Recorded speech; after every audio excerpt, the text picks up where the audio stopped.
नमस्ते साथियों। बसंत ऋतु 15 मार्च से शुरू होने वाली है और इससे पहले जो गई ऋतु शिशिर ऋतु, जिसमें जनवरी और फरवरी के मध्य में जो भी हमने कुछ खाया, जो भी हमारे शरीर में कफ जो भी बना, जो भी गंदगी बनी, उसका निष्कासन अब इससे आगे आने वाले इन 2 ऋतुओं में होना है। और इसकी वजह से हर घर में बुखार, खांसी, जुकाम दस्तक दे चुका है। तो इसको नेचुरोपैथी से बिल्कुल 100% नेचर से क्योर करने की आज विधि आपको बताऊंगा। जैसे घर में बुखार आता है तो अमूमन क्या होता है कि घर की जो महिला होती है, जो भी बच्चे वगैरह बुखार आता है तो महिला सबसे ज़्यादा चिंतित होती है और बड़ी जल्दबाजी में, यानी कि बुखार को उतरने से पहले ही उसको दबाने की प्रक्रिया शुरू हो जाती है। बुखार का क्या मेथड है कि बुखार जब भी आता है तो शरीर गर्मा जाता है और गर्म होने की वजह से उसका ये संदेश होता है कि शरीर में जो टॉक्सिन बढ़ गए वो शरीर को गर्म करके पसीने के माध्यम से निकालने को बोलता है। लेकिन हम क्या करते हैं कि हम कोई भी मेडिसिन या इंजेक्शन लेके उस बुखार को वहीं का वहीं दबा देते हैं। तो हमें करना क्या चाहिए, वो विधि आज हम बताते हैं।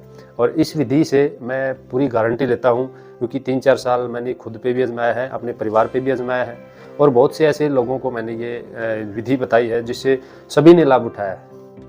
तो मेरा बस इतना मन है, मेरा इतना संदेश है कि जो छोटे छोटे बच्चे होते हैं उनको बार बार इंजेक्शन और दवाइयाँ अगर हम ऐसे ही देते रहेंगे तो उनका शरीर धीरे धीरे ख़राब होता चला जाएगा। और ये WHO की भी मिसाल है, या उनका कहना है कि जो हमारी एंटीबायोटिक दवाइयाँ हैं वो अब असर कम कर रही हैं। तो जो भी दवाइयों की डोज होती है, जो भी mg लेवल होता है वो लगातार बढ़ता जा रहा है। तो क्यों न हम अपने जो भी बुखार, खांसी, जुकाम है उसको नेचुरल तरीके से ठीक करें। तो इसके लिए चलो आज आपको एक विधि बताते हैं जिसे बोलते हैं प्राकृतिक चिकित्सा में पाद स्नान विधि। तो इसमें क्या करना है, देखिए आपको पानी लेना है एक बकेट में, जो कि गर्म होना चाहिए। गर्म ऐसा होना चाहिए कि वो थोड़ा सा पेशेंट को लगे, ऐसा नहीं कि उसमें बिल्कुल थोड़ा सा नरम सा दे दे। वो गर्म ऐसा होना चाहिए कि क्योंकि गर्माश पूरे पैरों से होते हुए पूरे शरीर में जाए, और पूरे शरीर में जब 15-20 मिनट जाएगी गर्मी तो उससे क्या होगा कि पूरे शरीर में पसीने आएंगे, और पसीना जैसे ही आएगा तो वही काम पैरासीटामोल करती है, वही काम जो अन्य दवाइयाँ करती हैं, और वही काम इंजेक्शन करते हैं, वही काम ये नेचुरोपैथी बहुत ही बेहतरीन तरीके से करती है।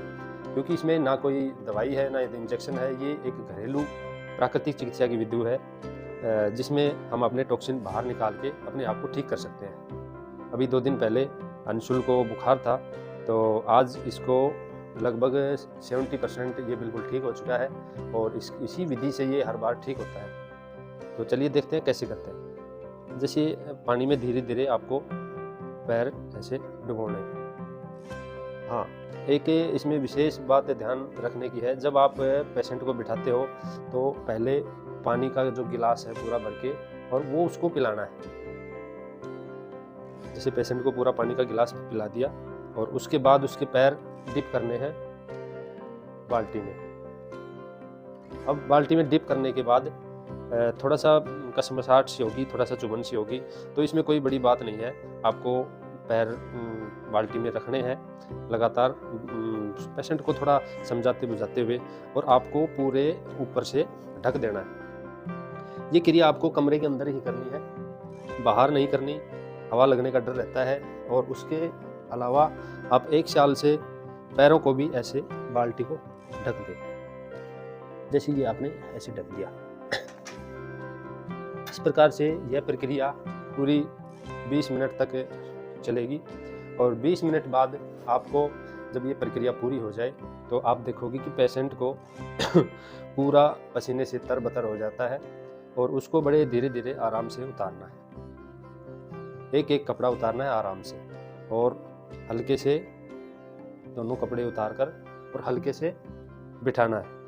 बैठो, जैसे पैरों को झाड़ते हुए और आराम से पीछे सरक के, और ऐसे हल्का सा ढक के ही बैठना है। बैठ जाओ आराम, ऐसे बैठना है। तो इस प्रक्रिया को आप खाली पेट करना है, कुछ भी खाना नहीं। एक और विशेष बात ध्यान रखनी है कि जब भी बुखार हो तो पूरा खाली पेट ही रहना है। अंशुल पिछले 2 दिन से भूखा है, उसने कुछ भी नहीं खाया है। आज शाम को बस अगर कुछ खाने की इच्छा हो बच्चे की या बड़े की तो दलिया या खिचड़ी दे सकते हैं। और ये क्रिया ऐसी नहीं है कि बच्चों के लिए है, ये सभी के लिए है। औरत, बड़े, बच्चे, बुजुर्ग, सभी के लिए ये क्रिया बड़ी सुलभ है। तो मेरी कोशिश है कि इस तरह की विधियों से आप अपने आप को ठीक रखें। आगे फिर मिलते हैं कोई नेक्स्ट वीडियो में। आज के लिए धन्यवाद।